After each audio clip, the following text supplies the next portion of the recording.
Professor Putricide has 3 phases. On this boss, one of the tanks takes the boss and tanks the boss. The other tank needs to go to the table, click on the table just once, and wait for the transformation. Once the transformation is done, he's going to transform into the Abomination, similar to previous 2 bosses, and he's going to have 3 spells.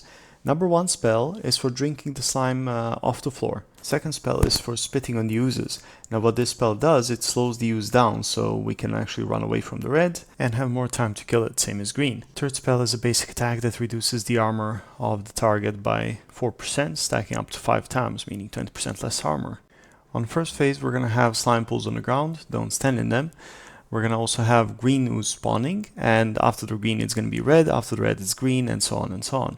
When the green ooze spawns, everyone should be DPSing it immediately and killing it. The green will target someone, that someone will be unable to move, but you can still cast spells. You're not stunned, just rooted in place. You'll also know that you're targeted by the green because there's going to be a green link between you and the ooze.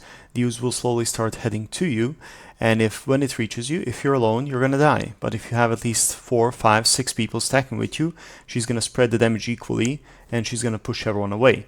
After that, she's gonna target someone else, and she's gonna keep doing that until we kill her, so we need to kill her fast. The red ooze is slightly different, so instead of rooting you in place, it just slows you down a bit, and you need to run away from the red. The reason you need to run away from the red is because if it catches up to you, it will explode and kill the whole raid. Once the second phase starts, we have some new mechanics. First and most important one for melees is a choking gas bomb. It spawns behind the boss, it's orange, and if you step into it, you get a debuff that causes you to miss 75% of your attacks. If you stand close to it, it will eventually explode after 6 to 8 seconds, and not only does it apply the same debuff, it deals damage to you, it pushes you around, interrupting your spellcasts and everything else. This debuff, even though it's most dangerous for the melees, anyone standing close to it, whether a range or a healer, will be affected by it. It can even one-shot you on heroic, so please be careful. Second thing we're going to have is a malleable goo. Malleable goo is the thing that usually targets the range DPS and healers. Malleable goo is a green slime-like thing that bounces off the floor 2 times, and third time it hits the floor, it explodes. It has predetermined straight direction, so it's quite easy to dodge by going left or right, or even going towards it if you know it bounced only once. It does the same thing as it does on Festergut. It slows down your attack and casting speed by 250%. And again, even though it targets range DPS, if the range DPS are standing too close to the melees and it targets them, it can explode in a melee range, meaning the melees can get it too. So please range DPS, spread away from the boss, and stay away from the melees. That's it for the second phase. The third phase is quite simple. There are no more oozes, there is still a choking gas bomb, there is still slime puddles, and there is still malleable goos. Now this is a race against time because the boss applies debuff to the tank that's tanking him. The debuff deals damage to the whole raid every 2 or 3 seconds. The more stacks the tank has, the more damage it's done to the raid.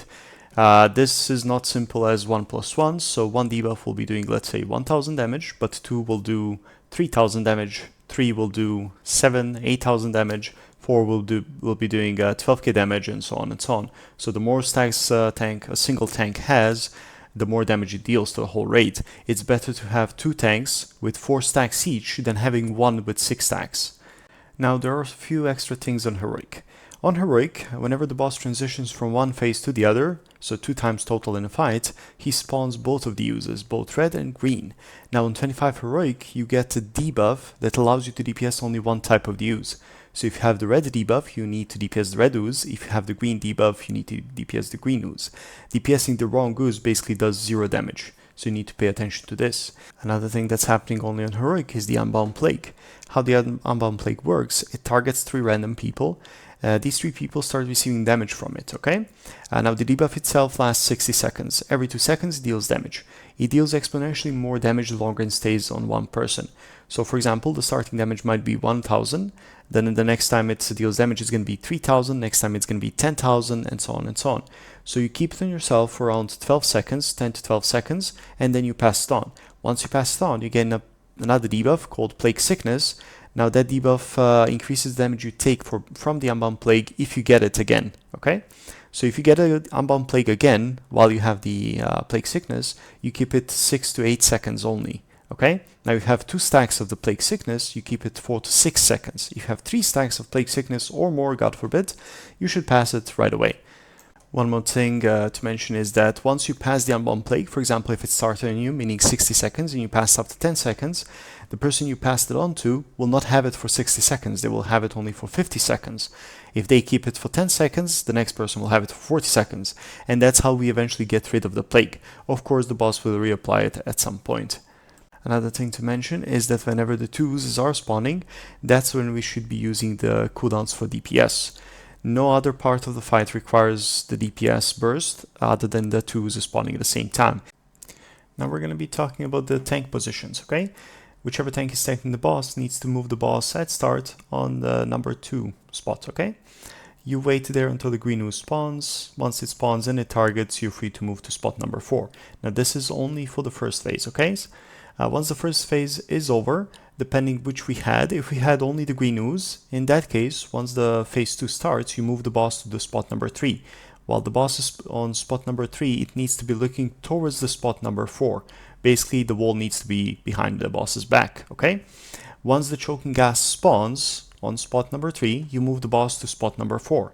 Now, while the boss is on spot number 4, it needs to be looking towards the red spawning point, okay?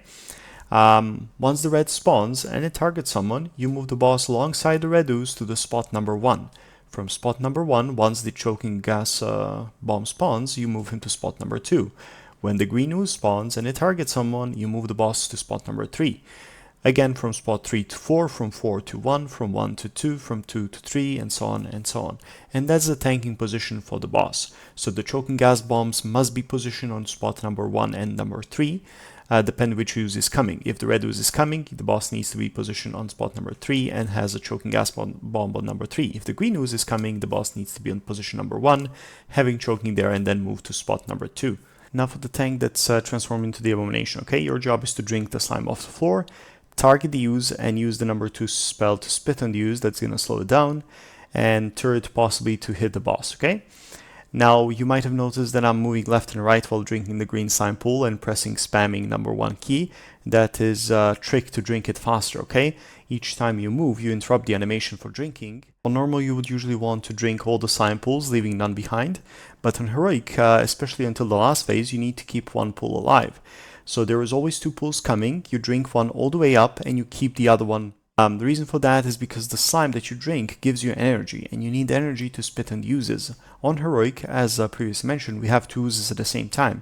So if you don't leave any puddles alive, so to speak, you won't have enough energy to spit on the ooze. So that's the only difference between tanking the as abomination on normal and heroic.